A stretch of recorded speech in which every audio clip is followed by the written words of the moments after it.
Bonjour Dominique. Bonjour Lilia.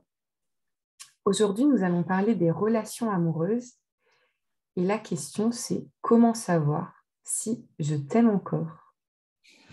Oui, c'est, c'est quelque chose que je vois tellement souvent. Et est-ce que je l'aime? Est-ce que je l'aime vraiment?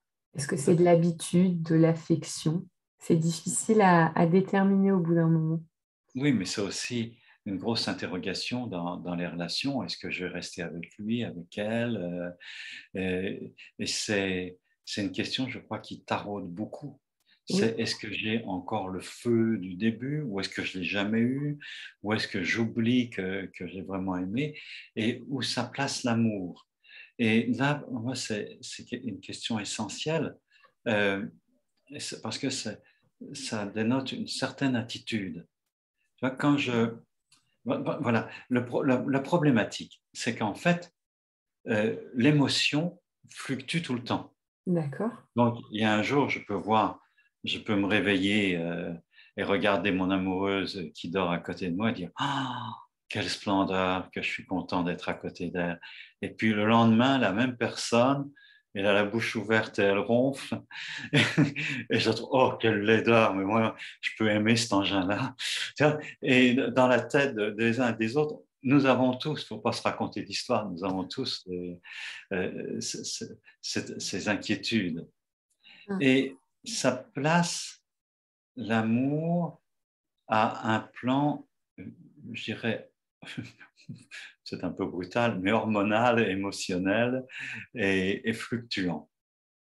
Et c'est sûr que pour être avec quelqu'un, il faut qu'il y ait suffisamment de, de, de cette attirance, voilà, quand on trouve que l'odeur naturelle de quelqu'un, et pas seulement le parfum qu'on ajoute, mais qui sent bon, qu'on aime bien sentir son cou, qu'on aime bien, ben, c'est sûr il faut qu'il y ait ça. C'est très, je suis très dubitatif j'encouragerais pas quelqu'un à continuer une relation avec un partenaire que l'odeur pour la personne est nauséabonde dans le quotidien. Bon, et puis il y a la beauté.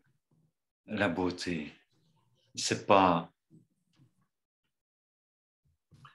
la beauté, c'est pas seulement la beauté physique, la beauté d'un visage. Ça dépend de l'état intérieur, ça dépend du moment de la journée, ça dépend de la fatigue. Et, et ça dépend aussi du regard qu'on porte sur l'autre. Et c'est là Alors, qu'il y a un point de bascule.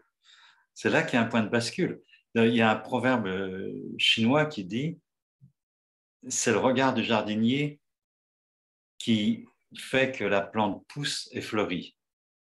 Donc, c'est le regard, c'est la façon dont je regarde mon amoureuse ou mon amoureux qui fait que objectivement, même, il devient plus beau. hmm, oui. C'est important, ça. La qualité du regard. Si je regarde ronchon et puis, oh, ah, puis je suis de mauvaise humeur ce matin, je n'ai pas pris encore mon troisième café et puis tout m'énerve, je le regarde encore lui, encore elle, eh bien, il va en les dire, mais il va réellement en les dire, ou elle va réellement en les dire. À nos yeux. Et non seulement, non, non, non, moi je parle objectivement. D'accord. Ah oui, oui, je suis sûr que c'est objectivement. Il se passe quelque chose, la puissance du regard, quelqu'un qui est regardé avec admiration et amour embellit. Alors, Le champ d'énergie qui vient là, il embellit. alors, deux questions. La première, c'est que au début des relations, forcément, on ne se Ah connaît ben, pas c'est la tout lune à de fait. miel. Donc, c'est fantastique, tout le monde est beau, etc. Donc, une fois passé ça, comment savoir si on aime vraiment l'autre personne? Eh bien, voilà, la bonne question, elle est, d'une part, comme je l'ai déjà dit, est-ce qu'il y a suffisamment de bons moments, de vraiment, est-ce que vraiment il y a un match qui est suffisant, suffisamment, hein? Bon. Et après ça, la grande question, est-ce que je l'aime? C'est, je renverse complètement. Est-ce que je lui donne de l'amour? Est-ce que j'aime? Est-ce que vraiment mon attitude est aimante? Est-ce que vraiment je suis attentif à elle? Est-ce que je la reconnais? Est-ce que je lui dis merci pour tout ce qu'elle me donne? Est-ce que je prends le temps de la regarder ou de le regarder? Est-ce que je vois ce qu'il fait souffrir?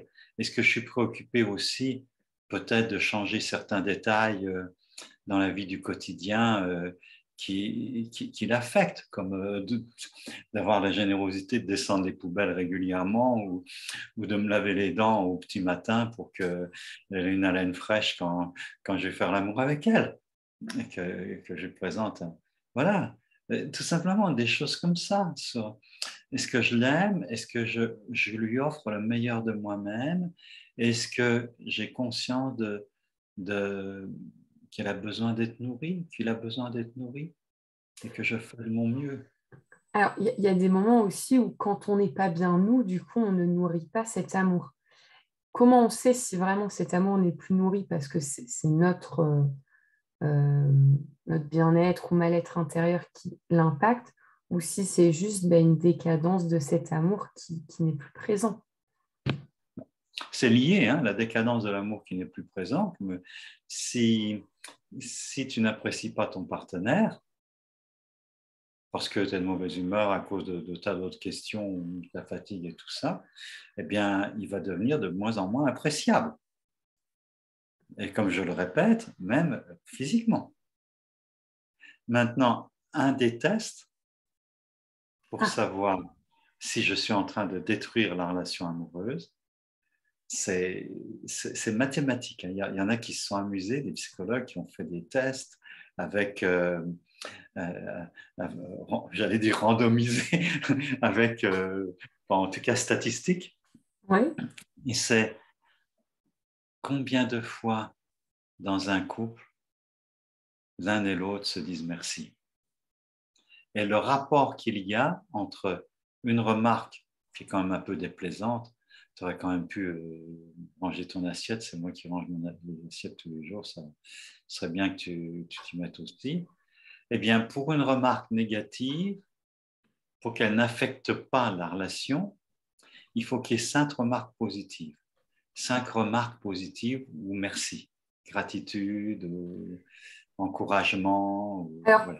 je me permets de ne pas être tout à fait d'accord, dans le sens où moi j'ai déjà vécu une relation où justement il y avait ce pic et puis après, ah, je te remercie d'avoir, merci pour. Mais en fait, il y avait ces merci, il y avait cette gratitude, mais moi je la vivais comme une gratitude et des merci qui étaient plus forcés et pas vraiment réels, et donc Ah ça ne oui, marchait pas. bah, bien sûr, c'est évident.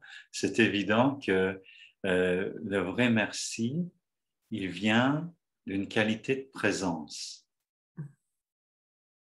Si je ne suis pas présent et qu'à la fin de la journée, je me dis, oh là, il faut que je dis merci parce que j'ai fait 2 remarques désagréables, puis que je me creuse la tête, je dis, oh ben merci parce que tu as des beaux cheveux, ou merci parce qu'on a déjeuné ensemble. Bon, bon c'est peut-être vrai que si j'ai été présent, qu'on a déjeuné ensemble et que c'était bon, et que là, il y a un merci. Mais si c'est pour trouver, pour forcer la dose, non, ça va pas. Voilà. Parce que j'ai envie de terminer avec ça. C'est vraiment l'amour, ça se nourrit. Et l'amour, est-ce que je l'aime encore? Ce n'est pas que l'émotion du moment qui fluctue tout le temps et qui est normal qui fluctue tout le temps.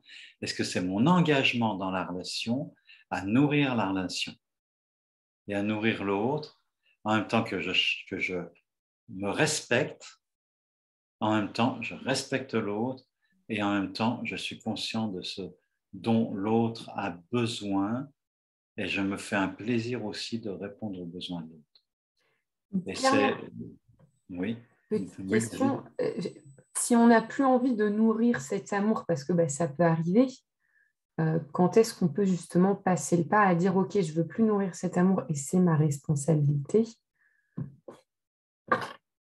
Alors, déjà, je crois que déjà, déjà une relation, c'est quelque chose de précieux.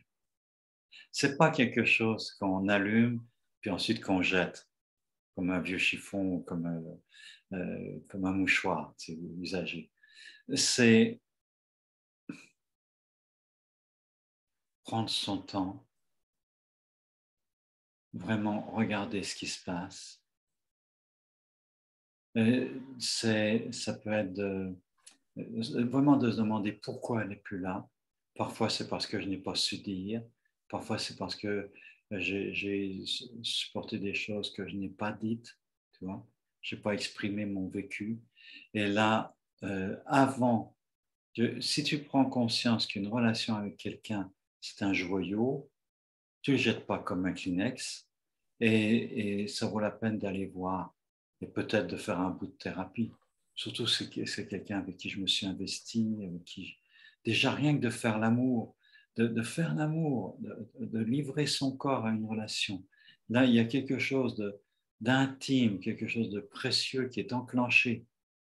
On dit qu'avec quelqu'un avec qui on a fait 3 fois l'amour sexuellement, quand on s'est investi, passé 3 nuits, ça marque pour la vie. Il y a des traces, de toute façon. On a absorbé quelque chose du trésor, de l'énergie de l'autre personne, pour le meilleur ou pour le pire. Ouais, c'est très beau.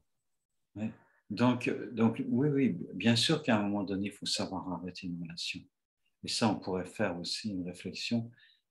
Comment savoir quand il faut arrêter une relation? Eh bien, je te remercie pour cet épisode sur la relation amoureuse et à la prochaine fois. Merci Lilia de me provoquer à parler.